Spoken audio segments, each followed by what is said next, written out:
Hey everybody, it's the first of the month, and that means it is time for our monthly YouTube hop with a cherry on top. I'm showing you this cute little book I made. I used Mintay papers, fancy cards, my mini cinch, and I used one of the pattern papers in my background's soft grunge 6x8 paper pad to create this mini album. I'm going to be documenting our trip to the Botanical Gardens and Phipps Conservatory in it, so you'll probably see a lot of those flowery kind of photos. There's the photos I've decided to scrapbook today because they went with our watermelon challenge.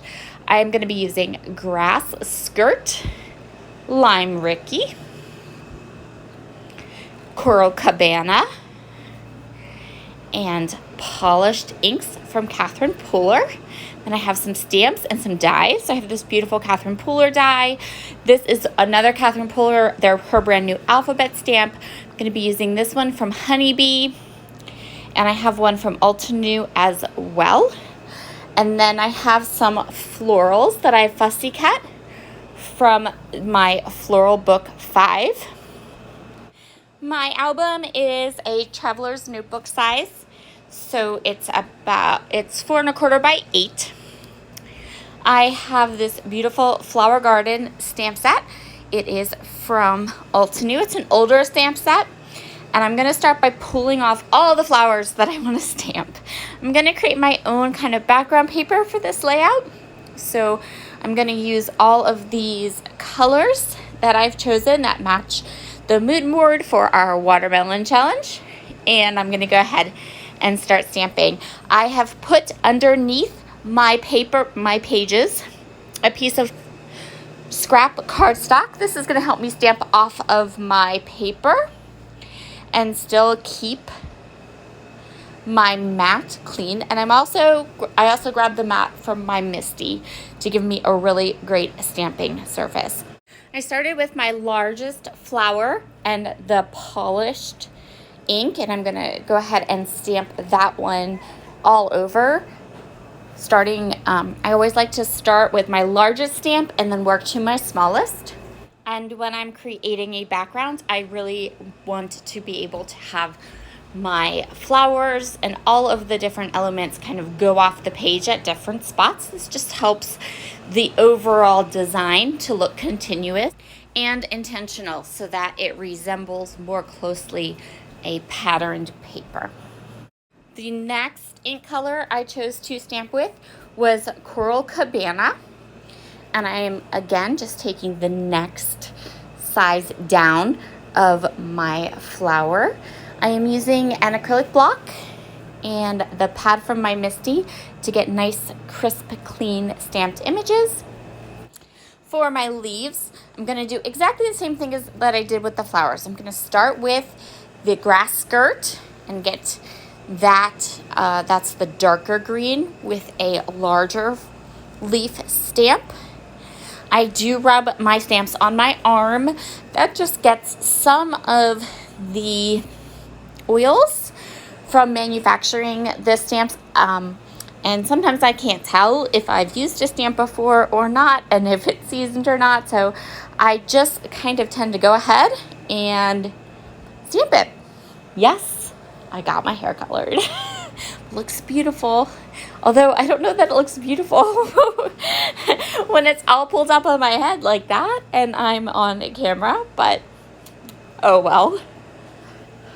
The last little stamped element I'm going to use are these tiny leaves, and I did those in Lime Ricky. And now both sides of my spread has this beautiful kind of open flower design. Love that. It looks perfect. One of my very favorite things to do is to ink up small pieces of paper to perfectly match my stamping. So I'm going to do that. I'm going to do one with the polished ink, one with the Coral Cabana ink, just to wipe it up off of my craft mat before I do the next one. And then once those scraps dry, I'm going to go ahead and die cut them using that die from Catherine Pooler. And I always clean my ink pads before I put them away because sometimes I'm a messy stamper. Okay, all the time I'm a messy stamper. They look a little blotchy when you do this at first, but as they dry, they even out completely, and then I'm going to die cut them. Once they are cut and die cut, I want to place them right across the middle of each of my spread. This is going to add some interest and pop behind my photo. It's kind of a small detail, but I think that it really helps. It helps to ground my photo.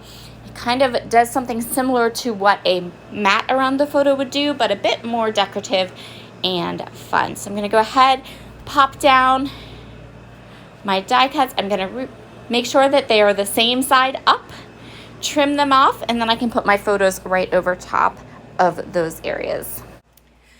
Now I can play with my flowers. So I'm going to keep I have these fussy cut florals. These are from Floral Book 5.